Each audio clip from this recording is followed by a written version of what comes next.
internacionalista, graduado en París, las clases aquí en la Facultad de la Jornada Matutina de Derecho Internacional, ha escrito muchos libros y ha sido embajador. Así que le queremos ser embajador, porque el cargo, la categoría nunca se pierde. Aunque no se esté ejerciendo un cargo, siempre es la categoría de embajador. Trato de informar. Y está hoy aquí para darnos una charla acerca de estos temas de cambio de derecho internacional que escribió el autor del libro que decía, otro libro que hayamos escrito. Así que la palabra muchas gracias.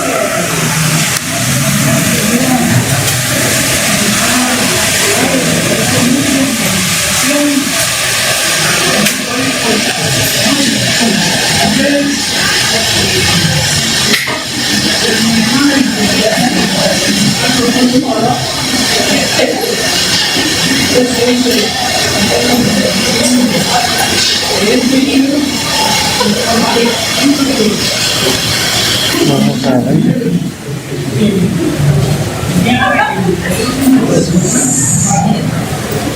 Aquí en Guatemala se dieron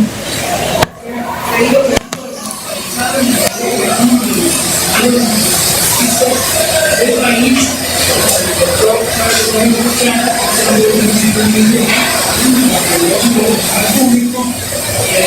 ella falleció y lindo en los años 80, la impresión y usted lo puede hoy hay otros internacionalistas como el doctor Luis Alvarado y falleció que fue el presidente de la Comisión Internacional de Naciones Unidas, fue también miembro del cuerpo diplomático, que tiene un libro que fue muy internacionalista, ya apareció también en la Constitución de León, que un libro sobre el tema de la soberanía no internacional, que es el tema del libro de Francisco de Guadalajara, que era el bien, allá, porque los pasan aquí adelante, ahí no vamos a ir. Sí, el doctor Alberto Hernández, todo lo voy dando bien. Alberto Hernández fue el director de la Secretaría, también por ahí, entonces, este libro, lo que es actualización de muchas cosas, voy a pasar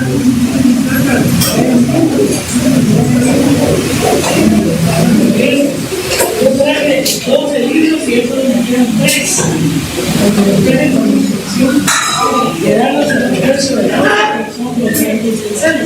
Yo voy a trabajar y voy a quedar los libreros que ven acá, no sé cuántos los dan a nuestros centros, ahí están también a la gente en la librería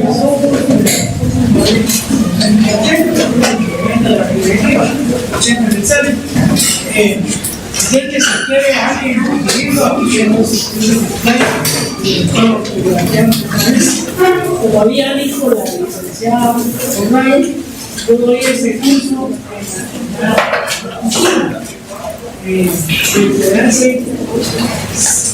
este es mi 5º año, desde hace 5 años, estoy dando el curso y eso fue lo que me motivó a escribir el libro, porque siempre es más fácil ahí en mis alumnos de la Argentina, tuve que comprar los 25 alumnos, pero no era el libro, yo tenía el texto de la Argentina, y entonces es mucho más fácil, porque nosotros decimos que no tienen 40 títulos, es lo que vamos a ver, y el examen van a entrar de tal página a tal página, y eso es así, es más sencillo.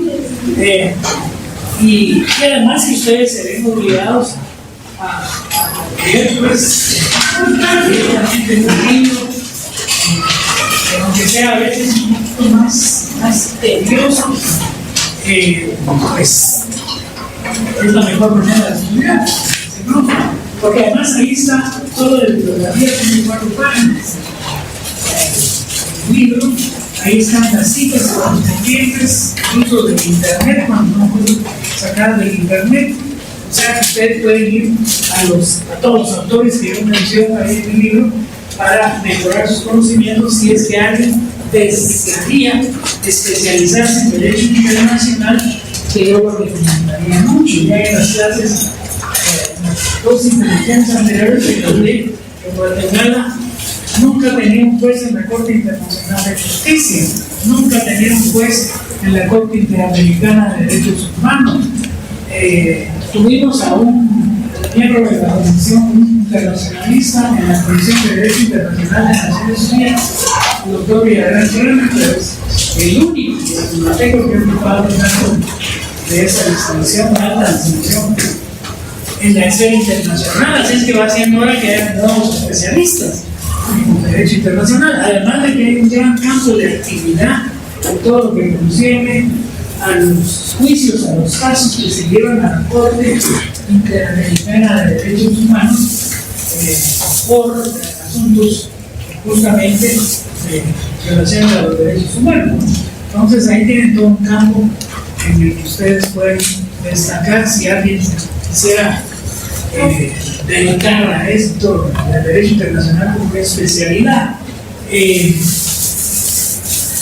También la posibilidad de trabajar en organismos internacionales está abierta, en las Naciones Unidas, en la OEA y naturalmente en el propio Ministerio de Relaciones Exteriores. Como ya les comentó la licenciada Borrayo, yo me gradué ya hace una buena cantidad de años, en 1970. Ustedes me soñaban con 16 años. Bueno, entonces me gradué, mi número colegiado tenía 370, aquí en esta universidad. Y por cierto, el que estuvo en mi graduación fue el doctor Rafael Cuevas del CID, que era el rector, porque había sido mi catedrático. Entonces yo lo invité y me dijo, ¿qué valía? Yo con mucho gusto voy a su acto. Me dijo, pero si yo voy, como yo soy el rector, yo lo tengo que presidir, ¿verdad? El decano era el licenciado Mario López Larrabe, el decano de la facultad. Él acababa de asumir la rectoría, él fue rector en 1970 y 1974. Total que estuvo el rector en mi acto de graduación.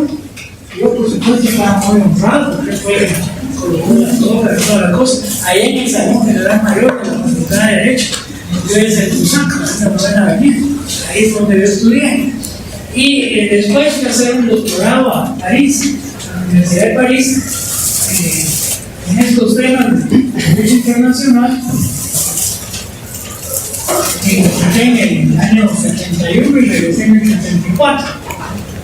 Comencé a dar clases aquí en la Facultad de Lógica Jurídica y Filosofía del Derecho de la Universidad hasta los años 80, porque conseguí un trabajo en México, en Naciones Unidas, y me fui a trabajar para las Naciones Unidas. Allá nacieron mis hijos en México, por cierto. Regresé en los 90. Entonces, el canciller que nombró Ramiro de León Carpio, Arturo Fajardo Maldonado, había sido mi profesor de Derecho Internacional. Se acordó de mí y me pidió que lo ayudara en la Cancillería con el puesto de viceministro. ¿Quién va a decir que no? Fui viceministro en el año 93. 93-94. Cuando llegó a la presidencia en el 96, me mandaron de embajador a Ginebra para ver todos los temas de derechos humanos, que era un tema álgido por entonces, porque habíamos recién salido del conflicto armado, así es que había que ver cómo se quitaba Guatemala del martillo de los acusados. Eso en los años 96 fue la firma de los acuerdos de paz con la Argentina. Y después de ahí me mandaron a La Haya como embajador. Yo quería abrir la embajada porque se venía el asunto de Belice, que finalmente está ahora en la Corte Internacional de Justicia, como ustedes saben, pendiente de ser resuelto. Probablemente la Corte dictará su fallo este año, del año entrante, no sabemos, los jueces se toman su tiempo. Como ustedes saben, son 15 jueces, de todas las nacionalidades, por supuesto, 5 miembros del Consejo de Seguridad. Hay un juez de Estados Unidos, de Francia, de Inglaterra, de Rusia y de China, y de ahí el resto son de diferentes países que se eligen cada cierto tiempo. Así es que vamos a ver cómo falla este asunto de Belice. Y enseguida yo les quisiera relatar, para no caer en la misma presentación que hice en las otras secciones y no aburrir a la licenciada. Vamos a ver si varía un poco. Miren, el capítulo primero, que ahí van a ver ustedes en el consejo, miren, le den un vistazo, es sobre la historia del derecho internacional. Esto es muy interesante porque uno se imagina que el derecho internacional es algo muy antiguo. No es tan antiguo, sino que data de la época de la paz de Westfalia, que esto es del año de 1648, acuérdense ustedes, era siglo XVII, tan de Westfalia. Ahí fue donde por fin se puso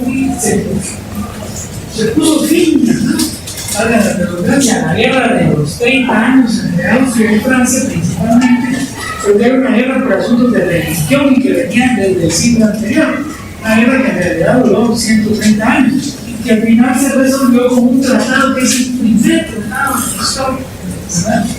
Un tratado firmado por todos los contendientes en esta guerra. Aquí estaba Francia, estaba Austria, pero también estaban los principados alemanes, estaban los alemanes, los holandeses, en fin, había gente de toda Europa que habían participado en esa guerra que se produjo por motivos religiosos, ¿verdad?, a raíz del aparecimiento del protestantismo en el siglo anterior, el siglo XVI, con Lutero, con Calvino, con Calvino de Inglaterra, que separó a la iglesia de Inglaterra, que es como la católica, pero ahora se llama anglicana, porque el jefe de la iglesia es el jefe de Estado, no reconocen al Papa. La pelea famosa que tuvo Enrique VIII con el Papa, porque el Papa no quiso autorizarle un divorcio, quería divorciarle, por cierto, de una reina española, María, hija de los reyes católicos, era española, Catalina, se llamaba Catalina María, era española, algo así, pero bueno, era española. Y él se enamoró de Ana Bolena, así que decían, Ana Bolena, se quiso casar con ella, que dio autorización al Papa, que le ayudaron su matrimonio. Entre el Papa no lo quiso proceder, entonces se peleó con el Papa y se separó a Inglaterra. Ahí fue también uno de los primeros países en hacerse protestantes o que no reconocían al Papa. Y estas fueron las guerras de religión que duraron aquí más de 100 años. Y la paz de Westfalia le puso fin con el entendido de que los reyes tenían derecho a imponer su religión, los reyes, los duques, los príncipes, los grandes señores feudales, a la clase noble, que era la que gobernaba en aquellos días a Europa. Entonces, que ellos tenían derecho a que sus súbditos, que así se les llamaba, nada de ciudadanos, nada sustituyentes de la Revolución Francesa, súbditos tenían que tener la religión que tenía el príncipe, el rey. Hay una famosa anécdota de Enrique IV, un rey francés que se había vuelto protestante y que cuando llegó a París, porque le tocaba a él la sucesión del trono, los parisinos, el gobierno de la ciudad en aquel entonces, porque él venía de una de las provincias de Francia, de la Gascoña, en el sur de Francia, cuando llegó le dijeron Mire, señor, pero en virtud del tratado de la paz de Westfalia y de la máxima esa que se ha vuelto regla de News Commons, ustedes conocen muy bien, ¿verdad? Porque es digamos, uno de los principios sagrados del derecho internacional. Pacta sunt servanda. Los tratados deben cumplirse. Aquí un tratado, un jefe de Estado está obligado a cumplirlo, y esa es la mejor manera de garantizar la paz, ¿verdad? Entonces, de acuerdo con esta regla que se acordó, ¿verdad? Aquí los que gobernamos Francia y París somos católicos. Así es que si usted quiere ser el rey de Francia, tiene que volverse católico. Ese es el acuerdo. El tratado así lo dice. Pusimos fin a las guerras de religión gracias al tratado, y aquí la mayoría somos católicos, así que usted tiene que volver un católico. Entonces dicen que Enrique IV contestó: París bien vale una misa, dijo. Bien vale una misa, y se volvió católico. Bueno, si no, no lo habríamos de ser rey de Francia. Pero es el propósito de este acuerdo, el pacta sunt servanda, que es el principio este de News Commons, se ha vuelto de News Commons, y que es la mejor manera de mantener la paz, ¿verdad? A través del derecho internacional, si es que no queremos meternos en guerras, hay que comprometerse en tratados a hacer lo que las otras potencias, ¿verdad?, quieren que uno haga. Ahora, fíjense que ahora, con motivo de esto, de la guerra de Ucrania, Rusia, antes de invadir Ucrania en el 2022, que fue la invasión de Ucrania, les mandó a los Estados Unidos un proyecto de tratado en que los Estados Unidos se comprometieron a no incorporar a Ucrania en la OTAN. Ese es el verdadero motivo de la guerra. Ustedes saben que Rusia se opone a que Ucrania quede incorporada a la alianza militar de los Estados Unidos, que es la OTAN, el Tratado del Atlántico Norte, así se llama, y que desde un principio se hizo para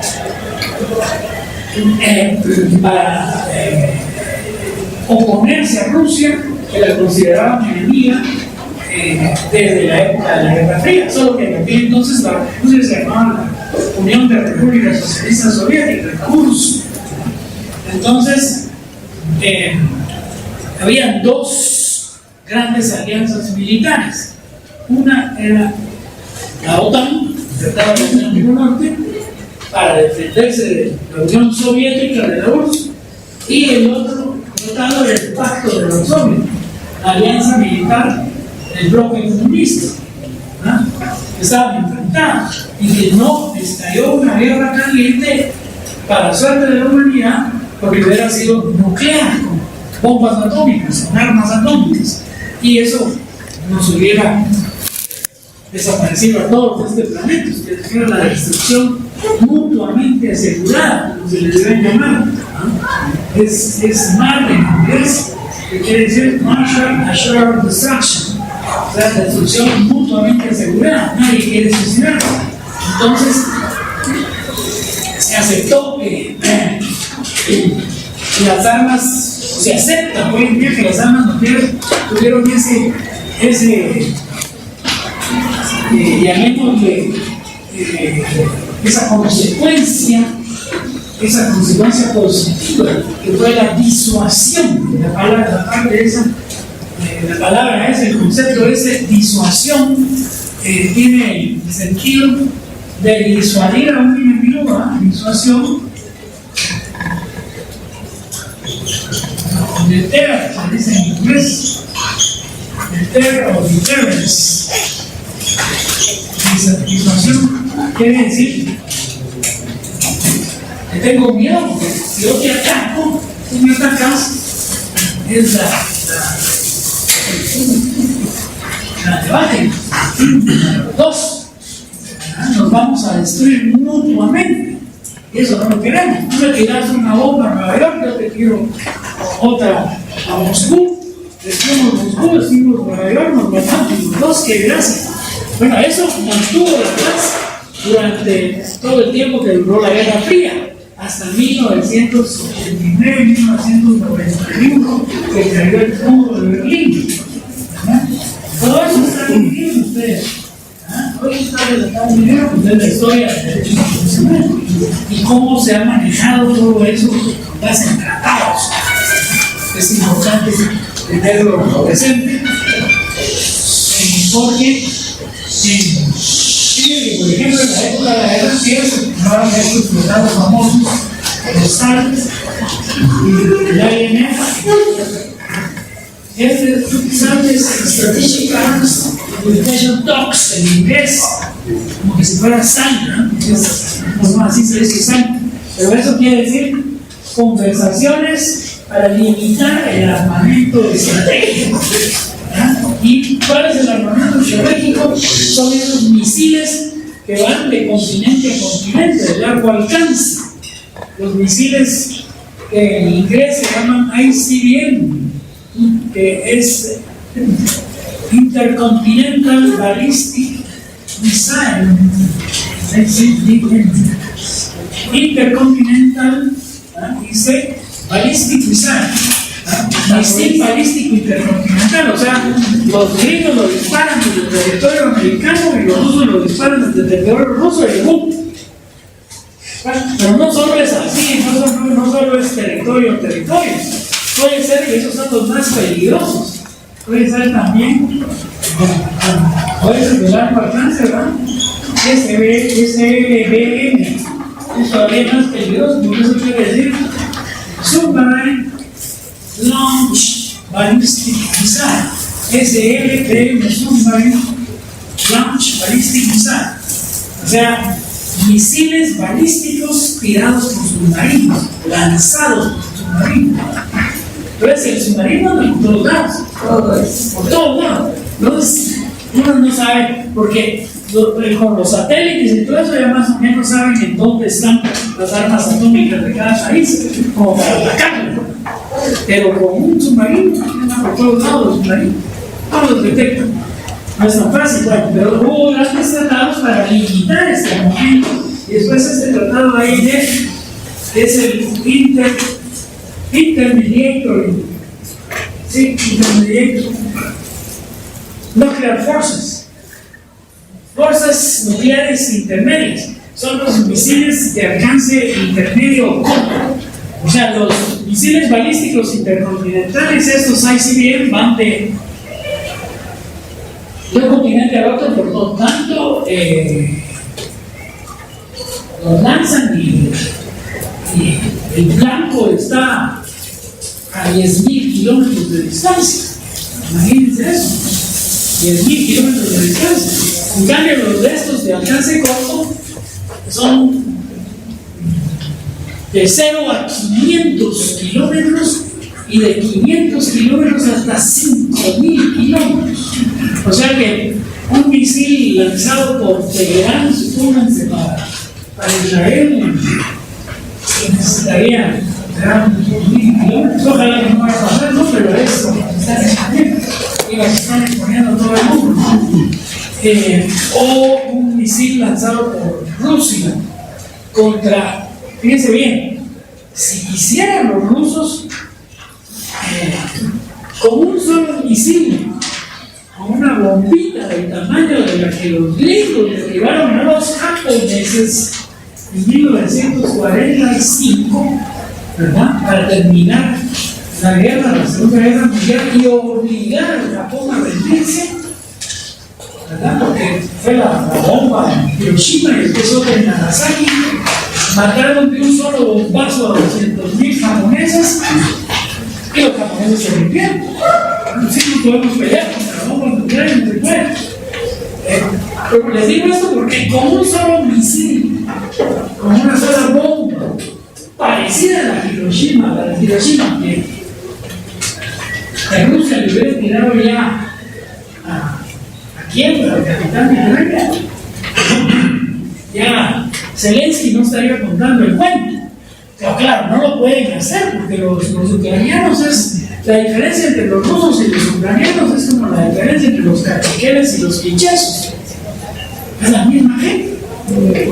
Y Ucrania siempre fue parte de Rusia. Es como que si no vamos a entrar en eso porque nos alargamos mucho, pero es como que si nos hubieran independizado Shela.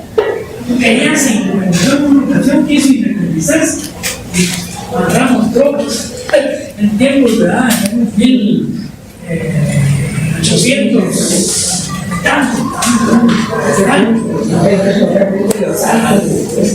sí, pero se habían declarado no, fue más tarde porque se querían declarar independientes los de Shela, porque aquí eran los tiempos de 1830 1840, si no me equivoco, ¿verdad? Y las tropas que se mandaron eran entre 1840 y 1850, porque era Carrera. Fue Carrera que fue a sofocar la rebelión de Shela y fusiló a todos. Ese Carrera es un desgraciado. Pero eran latinos los que habían organizado esa separación del Estado de los Andes. Entonces los indígenas colaboraron con Carrera, porque a Carrera le decían el indio Carrera. Acuérdense ustedes, era de ahí de Oriente, Carrera.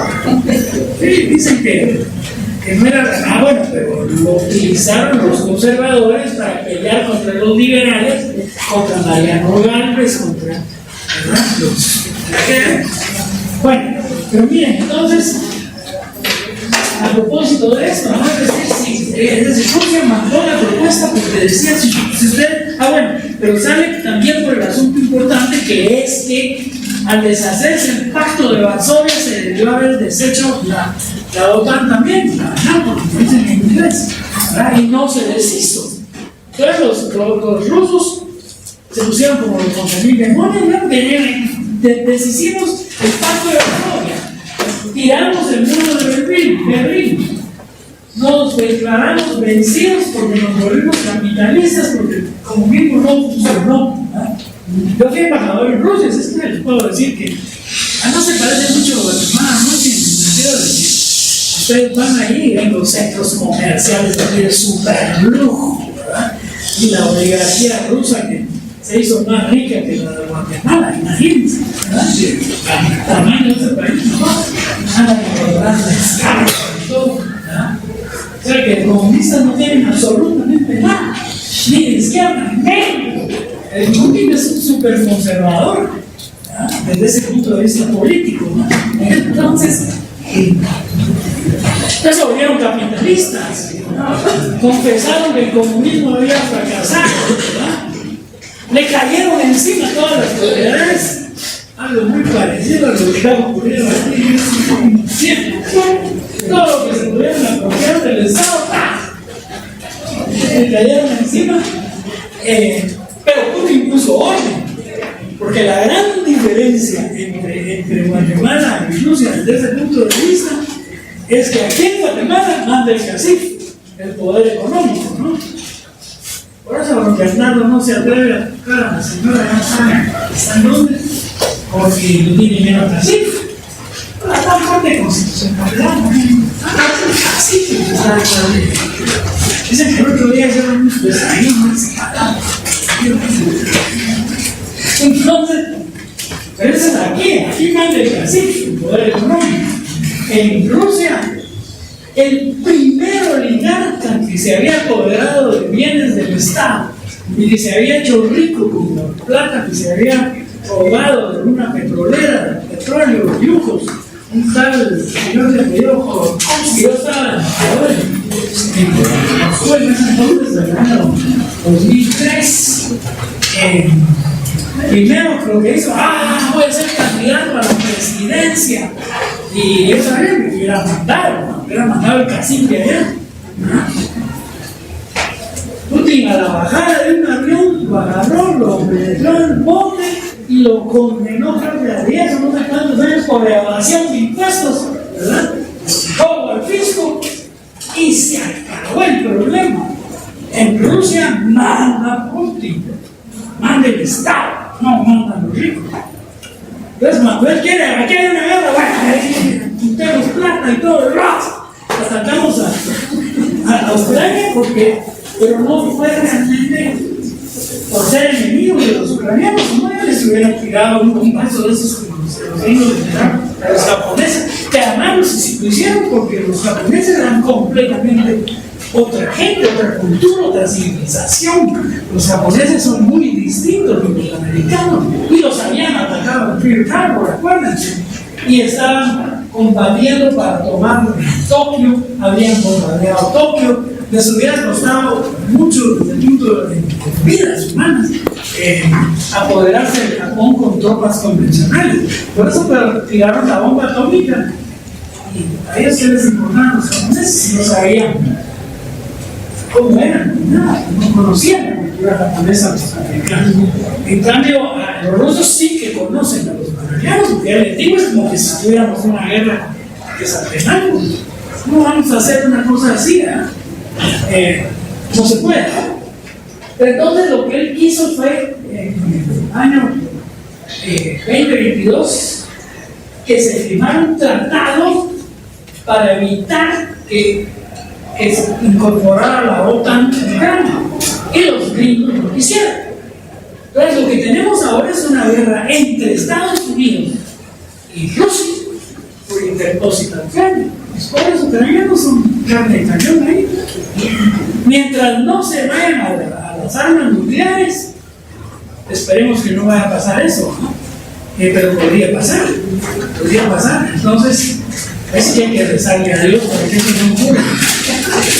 Bueno, pero miren, es a propósito entonces de toda esta cosa de carácter geopolítico mundial que está en este libro, que es el capítulo 1, la parte histórica, ¿verdad? Donde se habla de todo eso, se habla de lo que está pasando en Ucrania, la parte histórica, los tratados que se han firmado y los que se deberían firmar. Se había puesto a negociar un tratado nuevo que se llama START, los americanos y los rusos, pero lo dejaron suspendido por la guerra que tienen ahora, que eso es estratégico otra vez. Talks, Arms Reduction,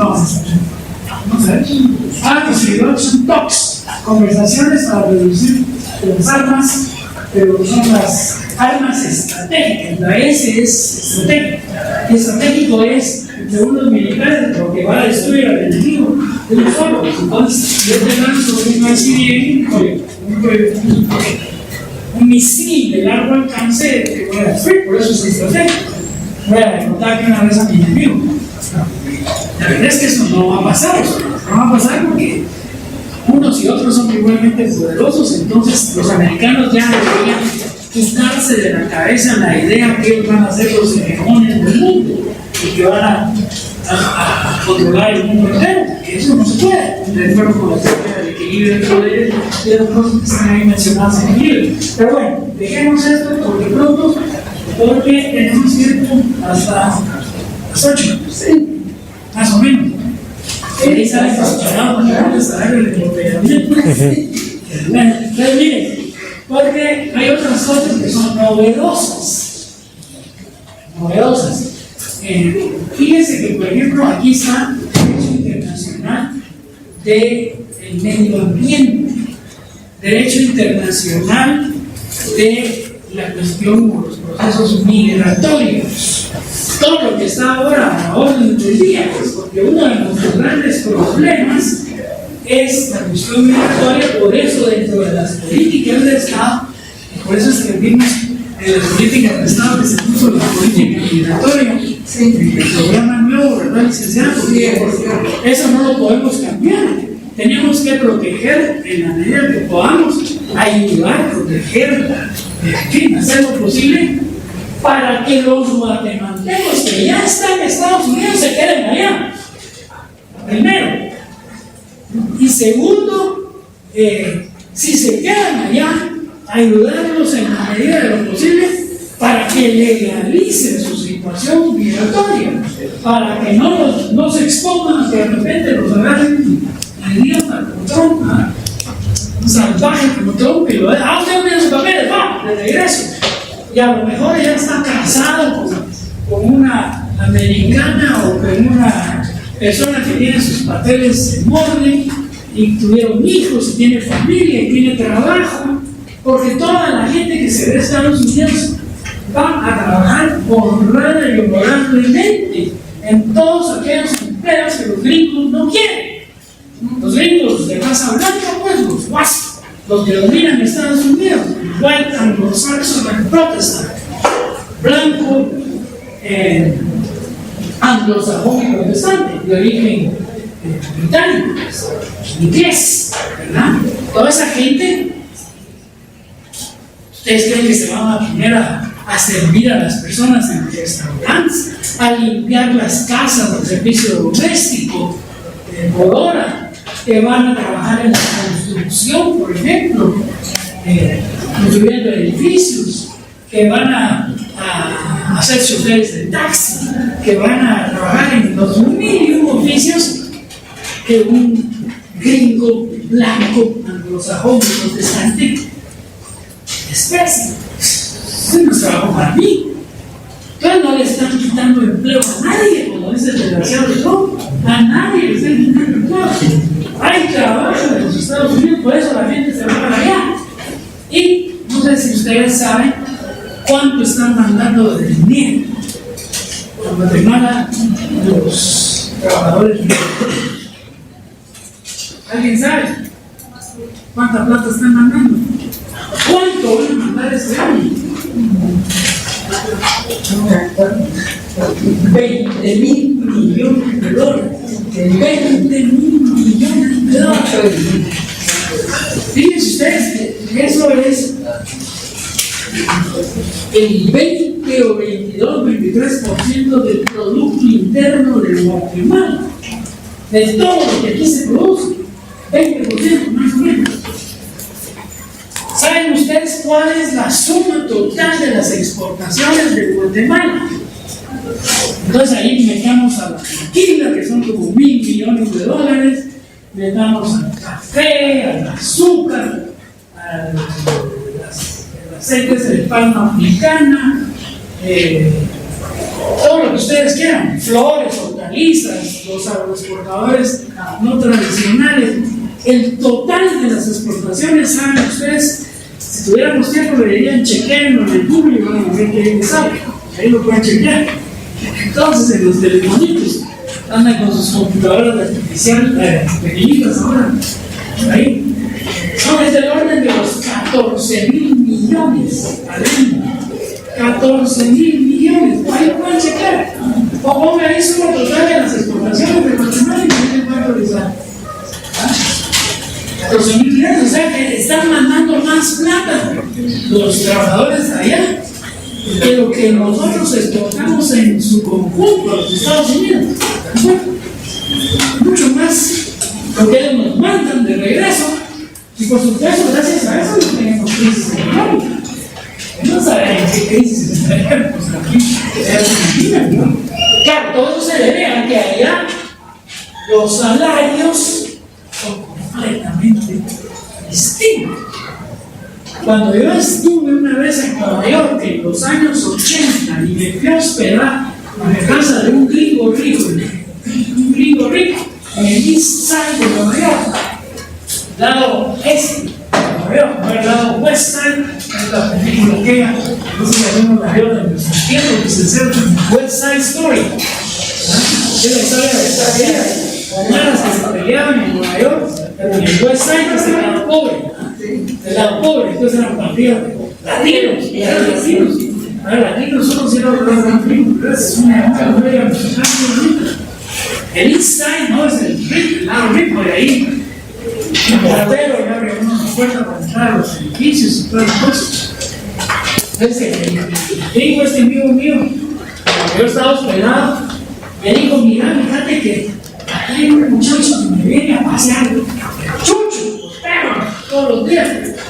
No todos los días, creo que no, un día sí, un día no, pero él tenía un clientel en el edificio para dormir, para pasear a los perros, ¿no? De los gringos ricos, ¿no? Tienen sus chuchos. podrían sacar si el parque central está del otro lado de la calle, pero o están tan ocupados, son empresarios, no tienen tiempo, en fin. Entonces contratan a alguien que les lleve a pasear a Chucho, ¿no? Entonces, ¿y qué va a venir? Entonces, efectivamente, llevarle ustedes a su mantel, no sé qué está haciendo aquí, estudiando, ¿no? ¿Y cómo se financia sus estudios con esto, ¿no? Paseando chuchos. Mire, y como dice uno, puede decir uno aquí, ¿verdad? Que si no es indiscreción, ¿cuánto le pagan? $50, ¿no? Así al mes, la hora, $50 la hora.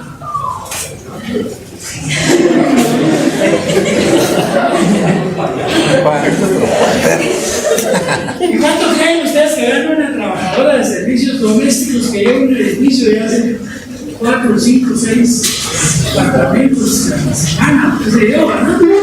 Eso es algo por el estilo, el salario mínimo es $15 la hora. La hora. Entonces, el pago siempre es por horas. Por horas. Así es como se explica. Claro que pasan un montón de penas, pero sale por la política migratoria. Esa es política de Estado, que no se debe cambiar, porque lo que nosotros tendríamos que hacer, y todos los gobiernos tendrían que hacer lo mismo, es poner, por ejemplo, abogados en los consulados para que ayuden a la gente allá a conseguir la legalización de su situación migratoria, sin que les cueste mucho. Fíjense que uno de los últimos informes que yo vi de la OIM, la Organización Internacional de Migraciones, ¿verdad?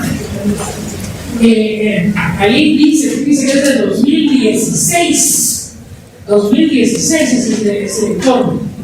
Y entonces, según la OIM, guatemaltecos en situación legal en los Estados Unidos, el estudio lo habían hecho en 2013, 2014, 2015, ¿no? En 2016 lo publicaron. Según ese informe de la OIM, había en Estados Unidos 2.400.000. Eso es un registro. Ahorita ya estamos llegando a los 4 millones o más de 3 millones seguro. Si no, no tendríamos tanta plata que nos está viniendo de allá. Bueno, entonces, 2.400.000. Entonces decían, en todos los estudios decían que se ocupaba la gente, que estaban trabajando. Decían más o menos la estadística de todo eso. Y decían también que de ese 1,5 millones, perdón, 2,5 millones de guatemaltecos, 700.000 estaban en situación irregular migratoria y 1,700,000 también, o por ahí, 800.000 tenían resuelto su problema de papeles legales. O sea que ya no estaban en situación legal. Pero en Estados Unidos eso se puede, es un estado de derecho, ahí se puede. Entonces, si fuera abogado, ahí es donde trabajó la Kamala Harris como fiscal, ustedes que miren, esa es otra cosa que habría que poner la nueva constitución que hagamos cuando le reconozcamos aquí el derecho a su propio sistema jurídico a los pueblos indígenas, especialmente los 48 cantones que se disputaron y que salvaron la democracia nacional el año pasado. Pero el punto aquí es que como hay que cambiar la constitución, y habría que cambiar, hacer una nueva constitución, pero una cambiar constituyente, que sería lo deseado. Entonces, fíjense que algo que sería bueno poder es que el fiscal general o la fiscal general sean electos. Kamala Harris fue electa fiscal general del estado de California, así que fue como comenzó el proceso, ¿verdad?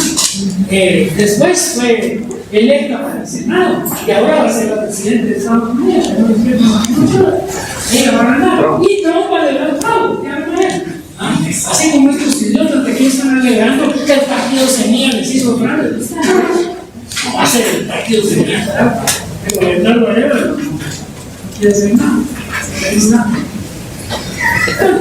Ese es otro tema. Entonces, miren, entonces, la cosa es esa política migratoria que imaginaron. La otra política importante es la política medioambiental.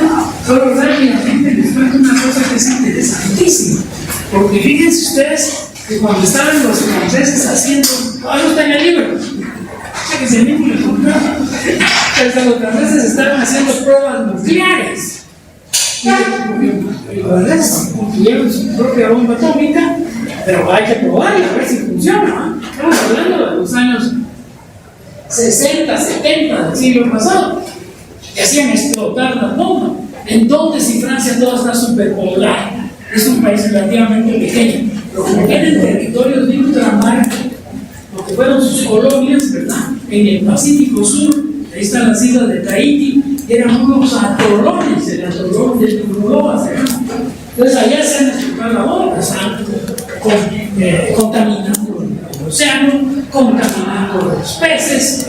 Los pescadores después llegaban y se comían, algunos se comían pescados con veneno radioactivo, imagínense. Entonces, frente a eso, los de Greenpeace, los activistas de Greenpeace, que es una organización internacional ecológica, protestaron y tenían su barco con el que se fueron a plantar ahí en Uruguay y dijeron: tiren la bomba y nos matan a nosotros, desgraciados.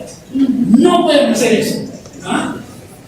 Entonces, pero como ni modo, no se podían estar ahí todo el tiempo, ¿no? Entonces tenían que ir a comprar víveres y pues pasaron un rato que no era ahí, porque una colonia ni siquiera es isla, son atolones, en medio del océano, no vive nadie ahí. Entonces fueron a Nueva Zelanda, se instalaron ahí, se bajaron todos, se fueron al hotel, a comer, entonces empezaron a regresar tal vez la siguiente semana.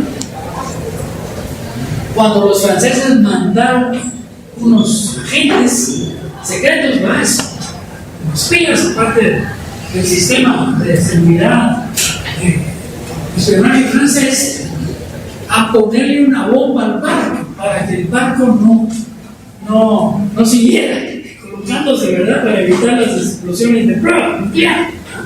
Entonces fueron a ponerle la bomba, con la mala suerte que uno de los tripulantes, que por cierto era brasileño, era latinoamericano, había regresado, por alguna razón, estaba en el barco y la bomba lo mató a él y hundió al barco. ¿No se dan cuenta? Entonces, de nuevo, ahí es un tema de responsabilidad criminal del Estado, ¿verdad? Que en el caso de Guatemala, en la otra clase yo puse el ejemplo de la Embajada de España, no lo voy a repetir, pero en el caso de Greenpeace, de la cuestión de medio ambiente ecológica, la demanda en la Corte Internacional de Justicia que puso Nueva Zelanda, el estado de Nueva Zelanda, porque el hecho ocurrió en su territorio, ¿verdad? En Auckland, que es la capital de Nueva Zelanda. Entonces, la demanda los quedó condenaron a Francia. Todo eso está en el libro. Entonces, lo condenaron, es el asunto del Rainbow Warrior, se llama también, porque es el guerrero de la arcoíris. Así se llamaba el barco de Greenpeace, Rainbow Warrior, guerrero de la arcoíris. Y entonces, ese barco, la condena a Francia y todo eso, como que vos ustedes, qué interesante, porque años después se reunieron todos los diplomáticos del mundo, de países civilizados y democráticos, ahorita termino, democráticos y civilizados, y firmaron un tratado que está vigente hasta la fecha, que es el CTBTO, así se llama, todos ustedes. CTBTO, CTBTO, porque CTBT es en inglés, por decirlo así, es una convención para la prohibición de las pruebas nucleares. Lo firmaron todos, salvo quienes. Todo el mundo lo firmó. Hay una organización, ¿no? Es ahora también, que se preocupa de que no van a hacer pruebas nucleares en un país. Pero, ¿quiénes creen ustedes que no lo firmaron? Los gringos, los rusos, los chinos, los que tienen armas nucleares, pues, Israel no firmó eso. Israel no firmó eso. Pero, fíjense qué importante, ese tratado se firmó en los años 90 1995, ¿correcto?